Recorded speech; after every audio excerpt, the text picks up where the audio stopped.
Olá, pessoal.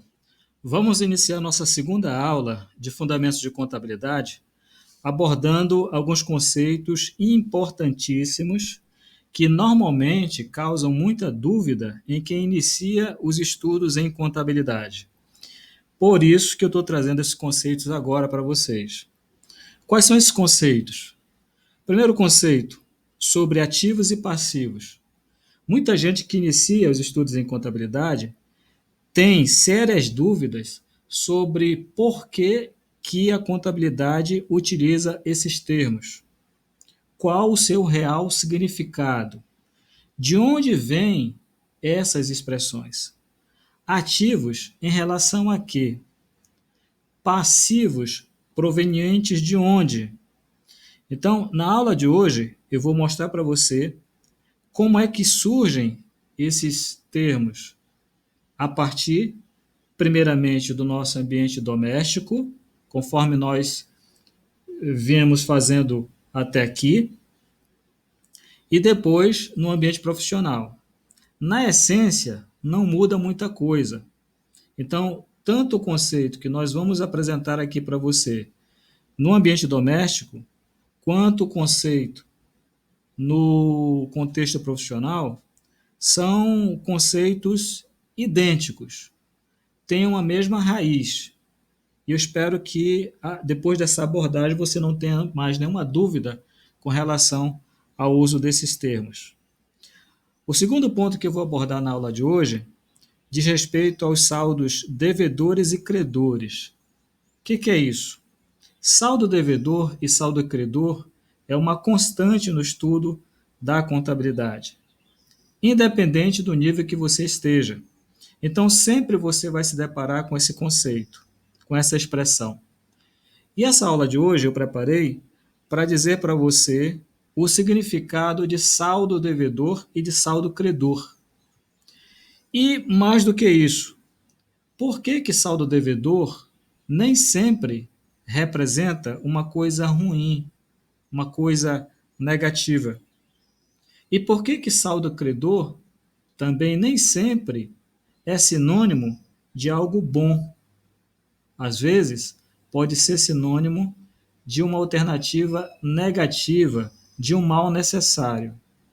Então, isso cria uma certa confusão na cabeça de quem estuda contabilidade, se o professor não digerir isso suficientemente com o seu aluno.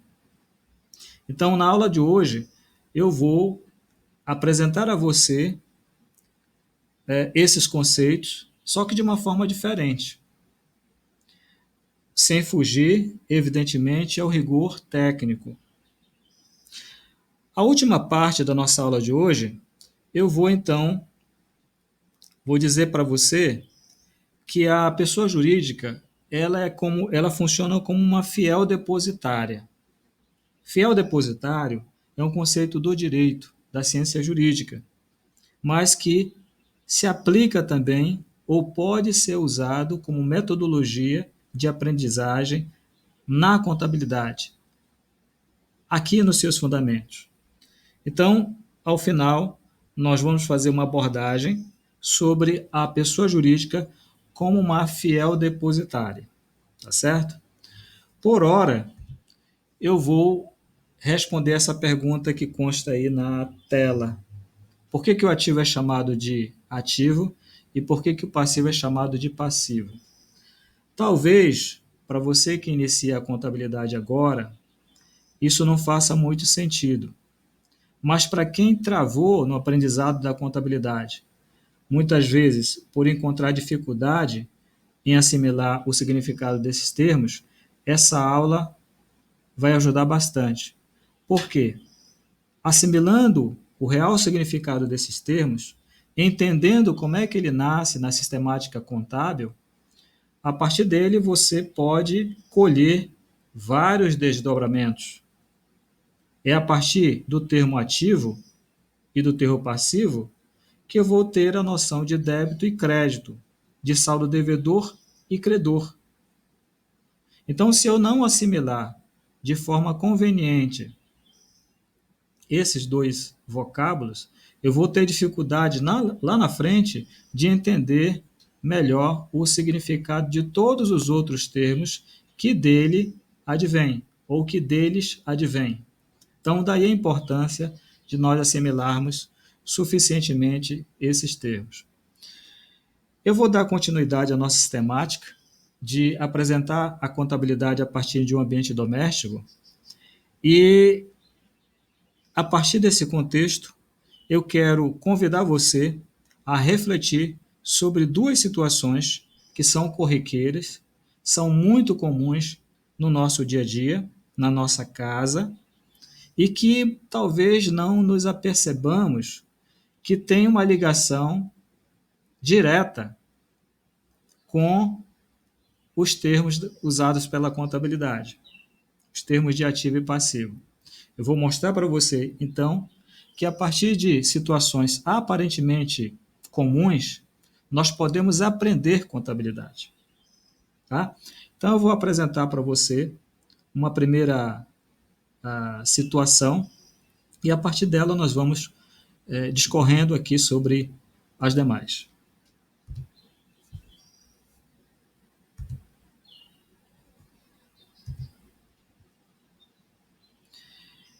Essas três situações são muito comuns no nosso dia a dia. Então, elas representam uma dona de casa que se vira nos 30.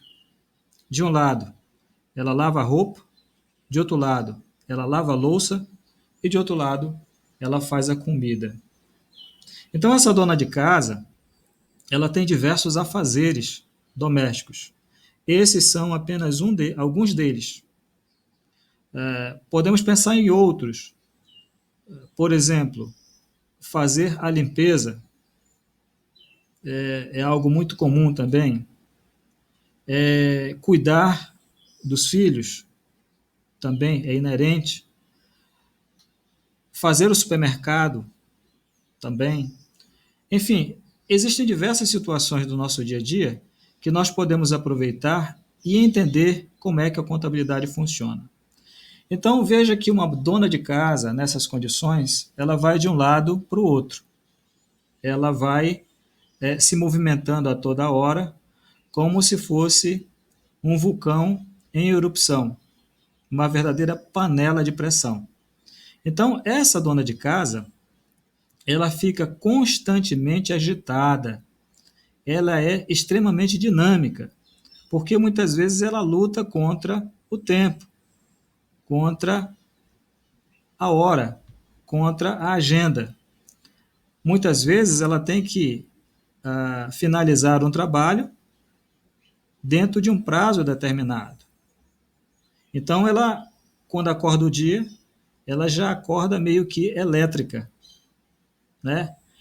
Tem muita gente que diz, isso é uma verdade, que a dona de casa trabalha muito mais do que o homem, porque muitas vezes a dona de casa acumula os serviços domésticos com atividade profissional, né? Então, fique com essa alegoria, digamos assim.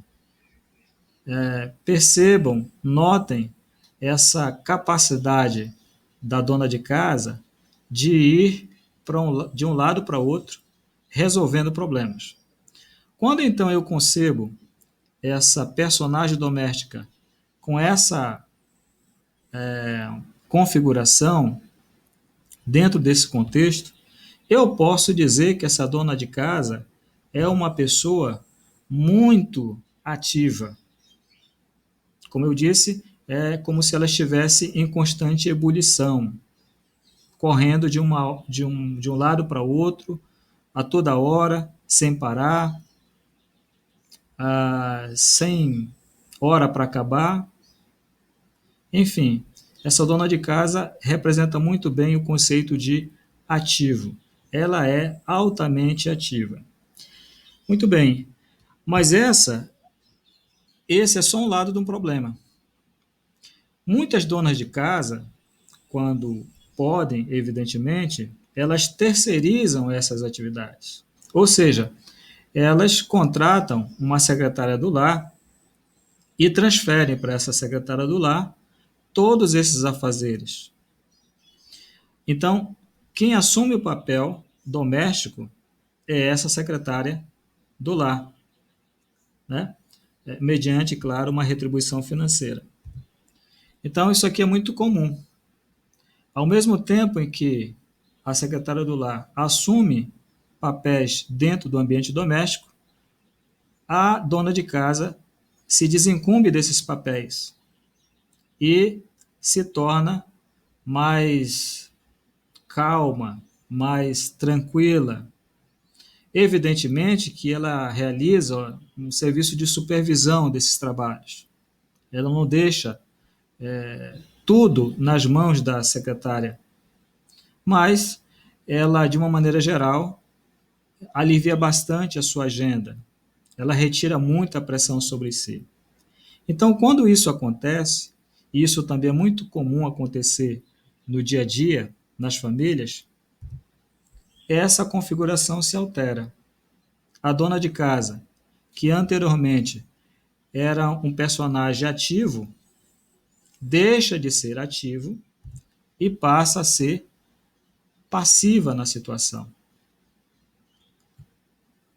Ao mesmo tempo, a secretária, assumindo o papel da dona de casa, passa ou adota uma conduta altamente ativa.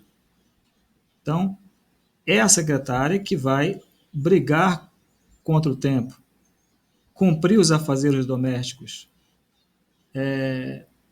observar as orientações da dona de casa. Então veja que aqui nós temos uma configuração muito próxima daquilo que ensina a contabilidade. De um lado eu tenho um ativo e de outro lado eu tenho um passivo. Note aqui também que no momento em que surgiu o ativo, melhor, no momento em que apareceu o passivo, surgiu um ativo. Então, na verdade, quando alguém assume o papel de ativo, automaticamente alguém está recebendo essa atribuição. São conceitos ligados, vinculados entre si. Então, essa é uma cena muito comum no nosso dia a dia. Mas eu tenho uma segunda apresentação para você que também não foge a essa característica.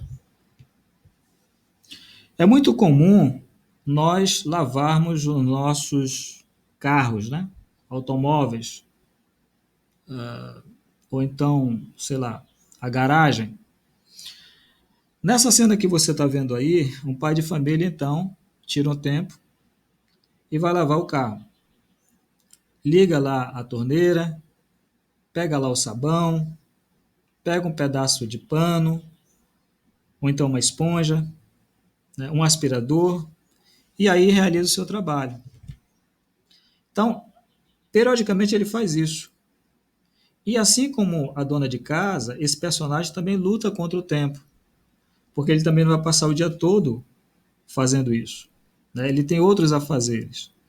Só que ele acaba também, assim como a dona de casa, assumindo uma conduta ativa. Talvez nós não percebamos, mas isso é inerente a todos nós, né? Essa é uma situação corriqueira. Mas é possível que esse personagem também transfira a responsabilidade dele, assim como o fez a dona de casa, para um posto de lavagem. Então, na verdade, ele retira de si essa função e transfere-a para uma outra pessoa, para o posto de lavagem. Ao invés de ele pegar o sabão, ligar a torneira, fazer a aspiração, tudo isso vai ser feito pelo posto de lavagem. Então, quando isso acontece, também o posto de lavagem assume uma conduta ativa, enquanto o nosso personagem uma conduta passiva. Mais uma vez, todas as vezes que nasce um passivo, surge um ativo. Guardem isso com você. Uma coisa é inerente à outra. Nós podemos também dar inúmeras outros exemplos que se passam no dia a dia doméstico. Vou dar um terceiro exemplo aqui para você. É muito comum o pai ou a mãe pegar os filhos no colégio. Então, eles têm um horário marcado, tem que telefonar muitas vezes, quando vai se atrasar, ou então quando chega lá, conversa com um, conversa com o outro, pega a criança e traz para casa. Isso acontece diariamente. Todavia, há outras pessoas que não têm tempo para isso. Então, contrata um terceiro, alguém que preste esse tipo de serviço. Então, esse prestador de serviço é que vai realizar essa função para alguém, algum familiar. Então, o pai ou a mãe já não precisa mais pegar o filho ou levar o filho para a escola. Quem vai fazer isso é um terceiro. Então, na primeira situação, nós temos uma conduta ativa, em que a tarefa é desempenhada diretamente pelo pai ou pela mãe.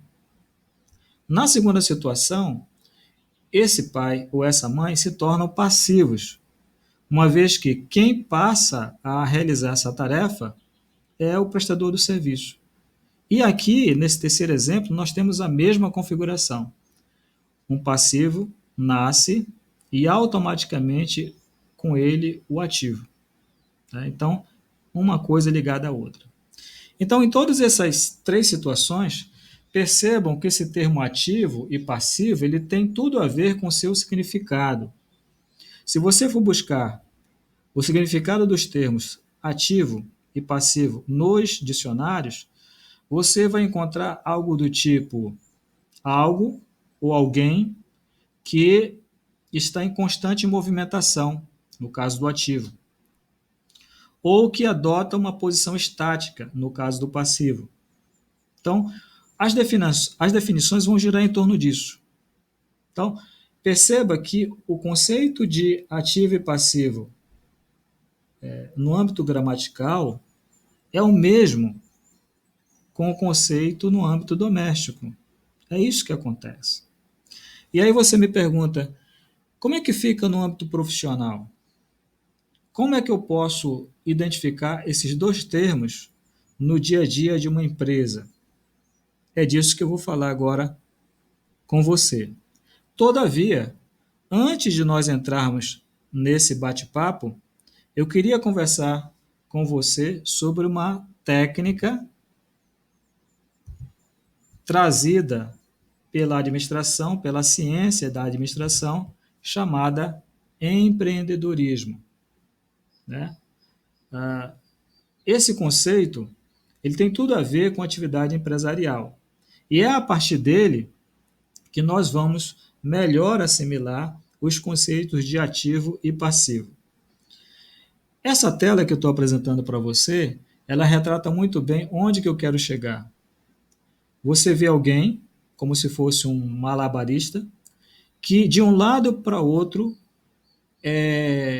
joga elementos patrimoniais, alguns positivos, os bens e os direitos, e outros negativos, as obrigações. Lembrem-se do conceito de bens, direitos e obrigações. Eu falei na aula passada que bens e direitos são elementos patrimoniais que pertencem a você e que as obrigações pertencem a terceiros, mas estão na sua posse. Então, na verdade, toda atividade de empreendedorismo trabalha com esses elementos. É como se o empreendedor fizesse, de fato, malabarismo. Como é que eu posso entender, então, essa atividade de empreendedorismo? Ela tenta se equilibrar entre bens, direitos e obrigações. Ele assume riscos. A toda hora, ele precisa se endividar, tomar capital de terceiros, mas que esse endividamento não cause risco capaz de extrapolar o círculo de segurança, ou o grau de segurança. É um mal necessário. Então, dificilmente você vai encontrar no mundo uma atividade empresarial que não assuma riscos, que não assuma dívidas. Sempre elas vão estar presentes. São inerentes à atividade empresarial.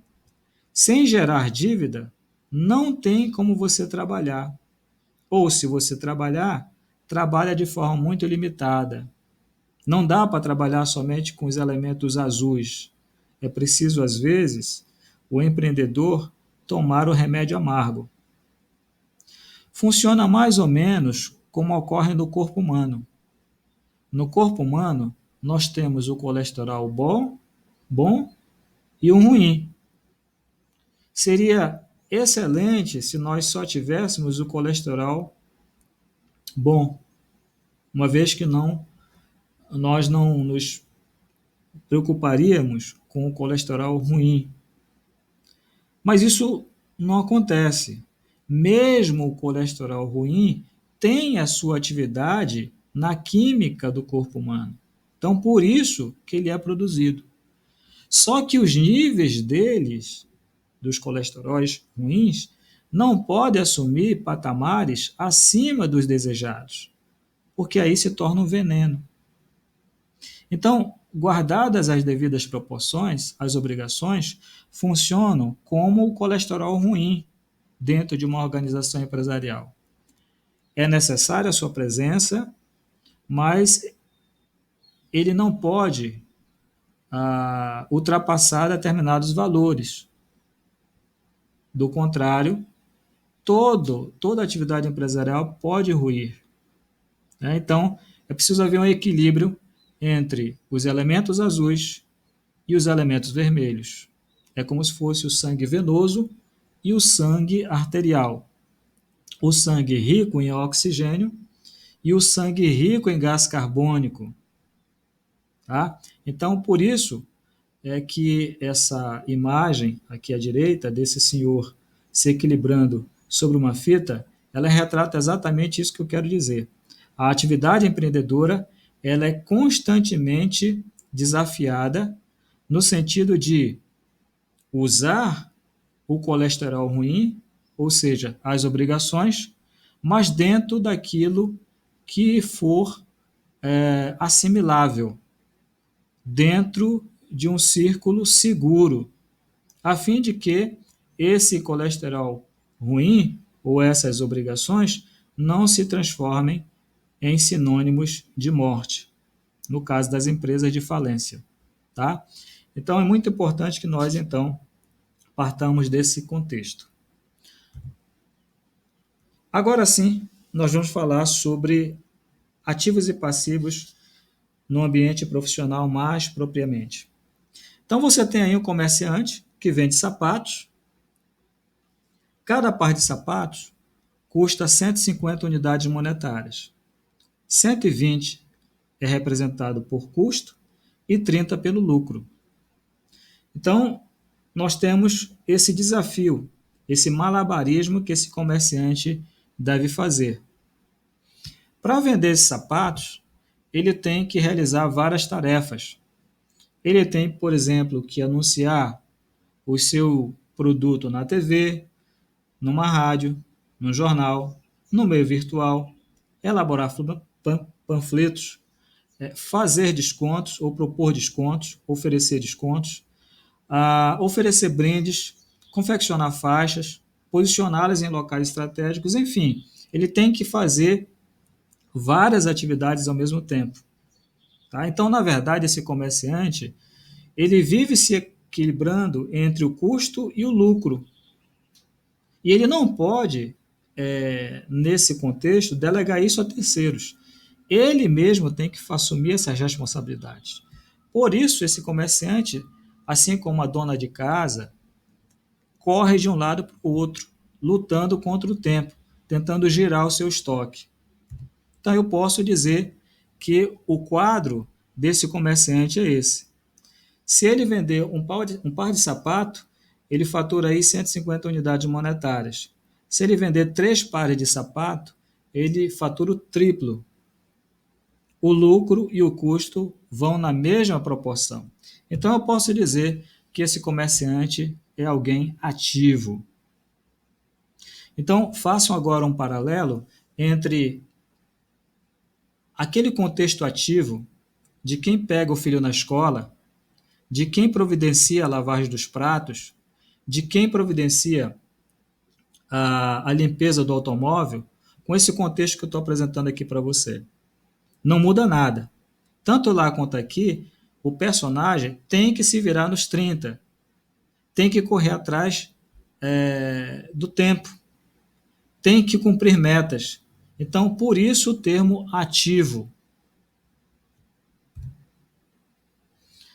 Uma segunda situação. Esse comerciante também, ele pode optar por transferir parte ou o total da sua mercadoria para um terceiro personagem. E a situação que eu estou representando aqui é uma situação que ocorre muito, né? Ele transfere para um sacoleiro. O sacoleiro é aquela pessoa, aquele pequeno empreendedor que não tem capital próprio, não tem como comprar mercadorias e revender, às vezes não tem um local fixo para vender essas mercadorias, então ele tem que colocar essa mercadoria na cabeça e sair batendo de porta em porta para tentar gerar o seu estoque. Então, é muito comum que o sacoleiro procure alguns comerciantes e, na base aí da confiança, pegue esses produtos e vai tentar vender esses produtos no lugar do comerciante. Então, essa é uma cena muito comum. Com isso, esse sacoleiro assume todas as responsabilidades do comerciante em relação àquela quantidade de mercadoria que foi posta na sua mão. Tá? O comerciante, por outro lado, fica mais descansado com essa distribuição de tarefas, né? Então, por conta disso, ele não precisa mais fazer a publicidade do seu produto. Quem vai fazer isso por ele é o sacoleiro. Dentro dessa configuração, então, o comerciante assume uma posição passiva e o sacoleiro uma posição ativa. Mais uma vez aqui, o passivo, ao nascer, trouxe consigo um ativo. Uma coisa é ligada à outra. Tá? Então, na verdade, é o sacoleiro que vai assumir essas responsabilidades. Evidentemente que esse sacoleiro, por ser um empreendedor mais modesto, com limitações, ele não vai vender o seu produto recorrendo aos mesmos artifícios do comerciante. Anunciá-lo em TV, em rádio, em jornal. Ele vai utilizar dos seus próprios canais de comunicação para então girar esse produto. Se ele conseguir vender, ele então presta conta desse produto para o comerciante, pronto, e pega novos produtos para revender. E assim a coisa vai. Se por acaso ele não conseguir revender esse produto, ele entrega o saldo não vendido para o comerciante e a banda segue. Então é assim que funciona. Tá? Então veja que essa estrutura é similar àquela estrutura doméstica, em que a dona de casa contrata uma secretária para auxiliá-la e transfere para essa secretária a responsabilidade dos afazeres domésticos, tornando-se assim a dona de casa um passivo, enquanto a secretária do lar contratada um ativo. Bem, na contabilidade a representação é dessa forma. O ativo para o lado esquerdo de quem vê e o passivo do lado direito de quem enxerga a representação patrimonial. Então, sempre da direita para a esquerda. Guardem essa configuração. Chegamos ao conceito de saldo devedor e credor. O que isso significa? Aqui é algo muito simples que você vai entender facilmente. Preste atenção nisso aqui. Novamente a nossa representação patrimonial. De um lado eu tenho alguém que recebe o produto, de outro lado eu tenho alguém que entrega produto. Então, no primeiro momento, o comerciante entregou um par de sapato ao sacoleiro no valor de 150. Então, o crédito do comerciante foi de 150 e o débito do sacoleiro também foi de 150. Então, nesse nível de negociação, o saldo credor é de 150 e o saldo devedor também é de 150. E não poderia ser diferente. São dois lados de uma mesma moeda. Isso ocorre com todos os produtos que são entregues pelo comerciante ao sacoleiro. Nesse quadro que eu estou apresentando para você, eu já tenho não um, mas 3 pares de sapatos. São 450 unidades monetárias que representam, de um lado, o saldo devedor do sacoleiro recebendo esse produto e, de outro lado, o saldo credor do comerciante entregando os mesmos produtos. Como eu disse, são dois lados de uma mesma moeda. Então, saldo devedor e credor são conceitos que se exigem mutuamente. E assim como ocorre com o passivo e com o ativo, se eu tenho um saldo credor, é porque eu tenho do outro lado de lá um saldo devedor e vice-versa. Se eu tenho alguém recebendo produto, eu tenho necessariamente alguém entregando produtos, né? Então eu tenho essa configuração umbilical. Há um vínculo estreito entre saldo devedor e saldo credor. Aí, para a gente melhor quantificar os saldos, né? 450 de um lado, 450 de outro. Essa é a representação patrimonial contábil. E, na verdade, isso aqui é um embrião do balanço patrimonial, que a gente já apresentou para você na aula passada. Já mostrei, ainda que superficialmente, esse balanço patrimonial. Porque quanto mais devedor for ativo, melhor para ele. Chegou a hora de nós respondermos a esse questionamento. Devedor, normalmente, é sinônimo de uma situação ruim, deficitária. Fulano é devedor de cicrano. Significa que ele deve a alguém, ele tem que devolver alguma coisa para alguém. E estando nessa condição, é difícil a gente entender se essa condição é às vezes positiva. Mas na atividade empreendedora, isso acontece. E, na verdade, essa é a mola que move a atividade empreendedora. E a contabilidade retrata essa atividade empreendedora. Então, é por isso que ela acaba concluindo e dizendo que, em determinadas situações, ser devedor é muito bom. Em determinadas situações, ser credor pode ser ruim. Como é que isso acontece? Veja que quando o comerciante entregou um par de sapato por sacoleiro, ele ajustou um preço, uma comissão com o sacoleiro. Ele disse assim, olha, 10% de cada par de sapato que você vender, você fica. Então, 10% equivale aí a 15 unidades monetárias. Ou seja, o sacoleiro deve devolver para o comerciante 135 unidades monetárias e não mais 150. Isso, de um lado, para o comerciante é ruim. Por quê? Porque ele vai ter que dividir o seu lucro com o sacoleiro. Mas, por outro lado, é positivo para ele, por quê? Porque ele se desincumbe de realizar muitas tarefas. Ele deixa de se preocupar em fazer girar parte de seus estoques. Essa é a parte boa de ser credor. E o fato de ter que dividir lucro é um mal necessário. É a parte ruim de ser um credor. Todavia, isso faz parte do jogo. entre tentar vender diretamente e não vender muito, ou então ir vender através de uma terceira pessoa e conseguir girar o seu estoque, é melhor a segunda opção, essa última opção. Por quê? Ainda que o lucro seja menor, mas esse lucro gira com mais velocidade. Então, o estoque não para. Isso faz parte, como eu disse, da atividade empreendedora. É um mal necessário, tá? Então, veja, se ele vende aí, o sacoleiro, um par de sapato, ele ganha 15 unidades monetárias.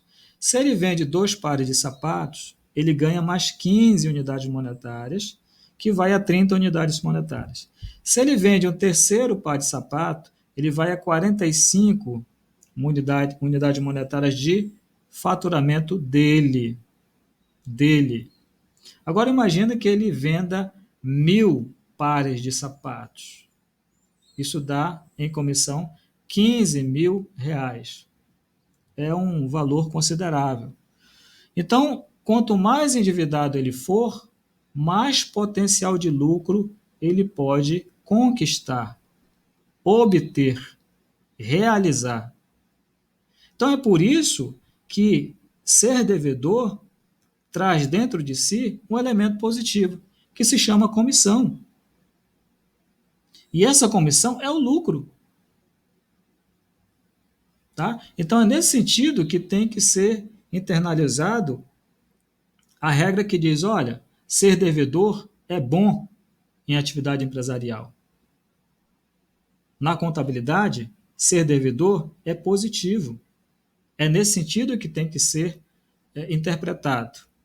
Só assim a gente alcança essa ideia, esse ponto de vista. Se não levar em consideração o lucro embutido dentro do preço de venda, eu não consigo chegar a alcançar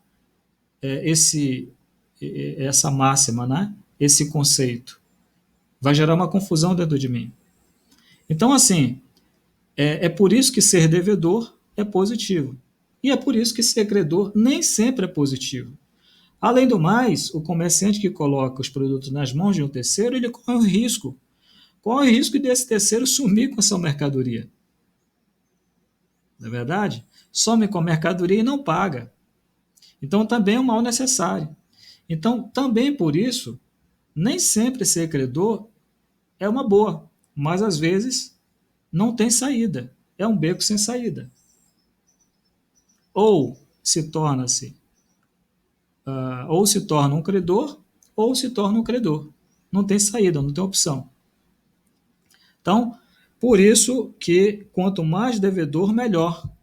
Por isso que quanto mais credor, nem sempre é um bom negócio, mas é um mal necessário. Tá? Então, aqui a conclusão: quanto maior a dívida, maior o lucro. Repito, quanto maior a dívida, maior o lucro. Chegamos aí à nossa última parte, em que nós vemos, de um lado, a pessoa jurídica como destinatária de 2 grupos de capitais. De um lado, o capital de terceiros, que são as obrigações, aqueles elementos que estão na posse dela, mas não pertencem a ela. Então, ela é devedora desses elementos, que são provenientes do capital de terceiros, pessoas estranhas à organização empresarial. E, de outro lado, também ela é destinatária de elementos patrimoniais que vêm dos sócios. Como é que nasce isso? Como é que eu posso entender os conceitos de ativo e passivo aqui? Saldo devedor e credor. Fácil, tá? Preste atenção. Quando o sócio decide retirar, por exemplo, um automóvel que ele tem no seu patrimônio e colocar nas mãos da pessoa jurídica, para que essa pessoa jurídica, então, empreenda gerando lucro, na expectativa de gerar lucro, enquanto ele tinha um automóvel com ele, preste atenção, ele tinha que fazer a manutenção desse automóvel, ele tinha que pagar o IPVA, as taxas do departamento de trânsito, ele tinha que ter cuidado ao dirigir esse automóvel. Ou seja, nesse momento, esse sócio era uma pessoa ativa em relação a esse elemento patrimonial. Quando então ele transfere essa responsabilidade para a pessoa jurídica, quando ele entrega esse automóvel para a pessoa jurídica, vai junto toda essa responsabilidade que ele tinha antes. Então, nesse momento, quem vai assumir essa função é a pessoa jurídica no lugar dele. É ela que vai cuidar de fazer a conservação e a manutenção do automóvel, de pagar as taxas e tributos e por aí vai. Enquanto que os sócios vão então adotar uma conduta mais passiva.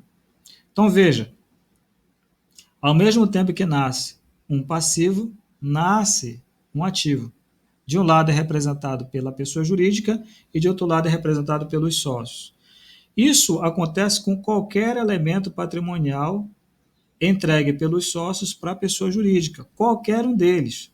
Um apartamento, uma casa, um terreno, dinheiro. Então, todos esses elementos patrimoniais que são colocados nas mãos da pessoa jurídica retiram dos sócios simultaneamente a responsabilidade por guardá-los, conservá-los. É dessa forma que tem que ser entendido. Então, ele se torna um passivo. A mesma coisa acontece aí com terceiros. Quando alguém vende a prazo para a pessoa jurídica, é como se fosse aquele comerciante entregando a mercadoria ao sacoleiro. Nesse caso aqui, a pessoa jurídica assume o papel de sacoleiro, recebendo esse elemento patrimonial e assumindo a responsabilidade de conservar, de empreender no lugar de terceiros. Ela tem que guardar, conservar, aplicar esse elemento patrimonial, enquanto que terceiros adotam uma posição também passiva. Então, do lado direito aqui, eu tenho os passivos e do lado esquerdo eu tenho um grande ativo, a pessoa jurídica. A pessoa jurídica, ao mesmo tempo, acaba sendo depositária de vários valores. É como se ela fosse um grande recipiente e recebesse aí um trator, um helicóptero, um computador, um guindaste, uma chave de fenda, uma empilhadeira, um caminhão. Enfim, ela é como se fosse um grande fundo de valores. Então, ela se torna devedor tanto de terceiros quanto dos sócios. Eu vou falar mais na frente para você, mas agora eu já adianto. Em relação aos sócios, essa dívida que ela assume é por prazo indeterminado. Como assim? Quando ela recebe o elemento patrimonial dos sócios, ela não tem uma data definida no futuro para devolver isso. É um passivo com data indefinida para ser devolvido. Enquanto que, em relação a terceiros, é diferente. Ela tem uma data para devolver isso. Então, na verdade, esses terceiros, eu posso dizer que são passivos exigíveis. Vou repetir: passivos exigíveis, enquanto os sócios são passivos não exigíveis. Não exigíveis porque não existe uma data específica para que, repito, a pessoa jurídica entregue esses elementos patrimoniais de volta aos sócios, devolva esses elementos patrimoniais a ele. Então, na verdade, a pessoa jurídica funciona como um grande saldo devedor, cujo valor é exatamente a soma do saldo credor do capital de terceiros mais o saldo credor do capital dos sócios. Conforme eu disse, são dois lados de uma mesma moeda. E aqui que nasce o conceito jurídico de fiel depositária. O fiel depositário é um conceito que vem lá do direito e significa que o juiz incumbe alguém, responsabiliza alguém pela guarda e conservação de determinados bens. Televisores, computadores. Claro que isso numa ação judicial. Então, na verdade, quando o juiz elege alguém e lhe atribui essa responsabilidade, esse alguém assume o papel de fiel depositário. Ele passa a ser um ativo. Ele tem que guardar e conservar esses bens, a fim de manter as suas características essenciais. A mesma coisa acontece, senhores, com a pessoa jurídica. Ela é uma fiel depositária também. Só que todo esse capital que ela recolhe, ela tem, não esqueçam, um potencial de lucro. Ou seja, ela tem que gerar esse material e a cada giro ela tem uma possibilidade de gerar lucro. Então, o dinheiro que vai, quando volta, é maior. Né? O dinheiro que vai, quando volta, é maior. Compra por 10 e vende por 50. Qual o lucro? 40. Então, essa possibilidade, essa expectativa de lucro é que faz com que essa pessoa jurídica seja uma devedora, mas essa condição de dívida é positiva, como eu disse anteriormente. Tá? Finalizando, então eu tenho a origem de recursos, que são os passivos, que colocam os seus produtos nas mãos dos ativos, e os ativos funcionam como destinatários desses recursos, como aplicadores desses recursos. Então, de um lado eu tenho a origem de recursos, do outro lado eu tenho a aplicação de recursos. Né? São dois conceitos também importantes para a contabilidade. Então, em síntese, gente, o que eu finalizo aqui com você. Os conceitos de ativo e passivo podem ser identificados também na atividade doméstica. Eu mostrei para você aqui como isso acontece. Esses conceitos fazem parte também da atividade profissional. Só que na atividade profissional eu preciso entendê-los dentro do contexto do empreendedorismo. Só assim eu vou entender o alcance do termo ativo e passivo. Ativos e passivos geram saldos devedores e credores, que também são termos, são conceitos exigidos pela atividade do empreendedorismo. Vimos aqui que quanto maior a dívida, existe uma expectativa também de ser grande o lucro. Por isso, saldo devedor é positivo, ou pode ser positivo, e saldo credor pode representar risco, pode ser um elemento negativo, um mal necessário. Por fim, nós vimos há pouco que a pessoa jurídica, então, funciona como uma fiel depositária, destinatária de uma quantidade de valores. Então, por isso que ela é uma grande devedora. Por outro lado, o capital de terceiros e os sócios representam os credores que, acreditando na empresa, na sua capacidade empreendedora, colocam parte dos seus patrimônios pessoais para que ela, então, gire esse estoque no lugar deles. Então, por conta disso eles assumem a posição passiva. Então, gente, finalizo aqui essa aula. Já convido você para a próxima, em que nós vamos fazer outras descobertas. Espero que tenha gostado. Agradeço a atenção. Um forte abraço. Obrigado.